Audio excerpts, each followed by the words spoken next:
Here's how to land that dream job.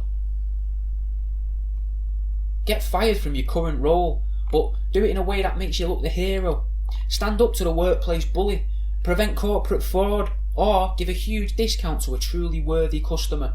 Either way, something that you can spin to your advantage, but getting fired will give you the kick up your arse that you're going to need to go and find this new job. Study for your new role, not just the obvious stuff that you'll need in the job, but study your potential employer too. Learn their hobbies, their partner's name, any mistresses they might have, the pub they frequent, the takeaway they use. You could take it a step further and get a job at their favourite takeaway as a delivery driver so that you can learn where they live. And this would be a great way to learn your potential employer's routines. Keep applying for the job continuously to the point where they already know that that letter on their desk is from you before they even open it. Send them your CV.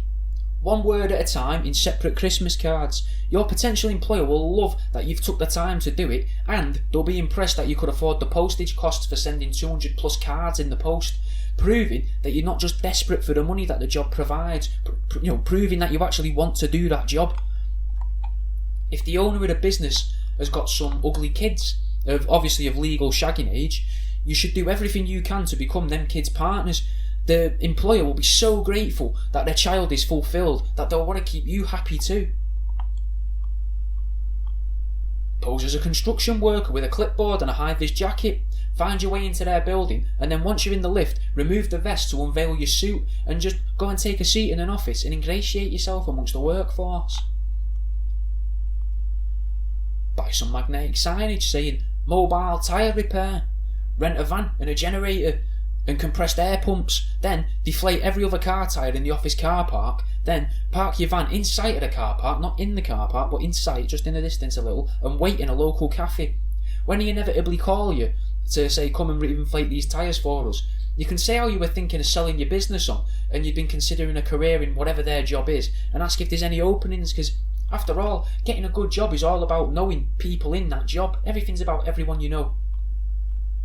Get an interview the old-fashioned way, by following the process, and then to stand out against your competitors, go full on X Factor with it and start crying and blubbering about your disabled grandma and tell them how you want this job to make your dead granddad proud of you because you can't go back to working in a supermarket. Make sure to actually cry, but not until near the end of it. Maybe set an alarm on your phone before you go into the room with some sad music on it, but put it on silent before you go in, just leave it playing on repeat. Add a tissue to your pocket, and then just as you begin to tell your tale, remove the tissue from your pocket so you can wipe your eyes, but whilst you're doing that, subtly turn the volume up on your phone to add a bit of ambience to your story. Employers will love to see that you've planned in advance, and everybody's probably got dead grandparents, so it's going to be easy to empathise with even for the most psychopathic of CEOs. You could get multiple corporations' logos tattooed onto your body, but make sure that their placement allows you to only display one at any given time. That way, in the interview, you can say, I've always dreamt of working here. Look at this. This was always a reminder to myself. Here's my perfectly healed tattoo of your logo and/or mission statement. And that's the end of this week's Here's How.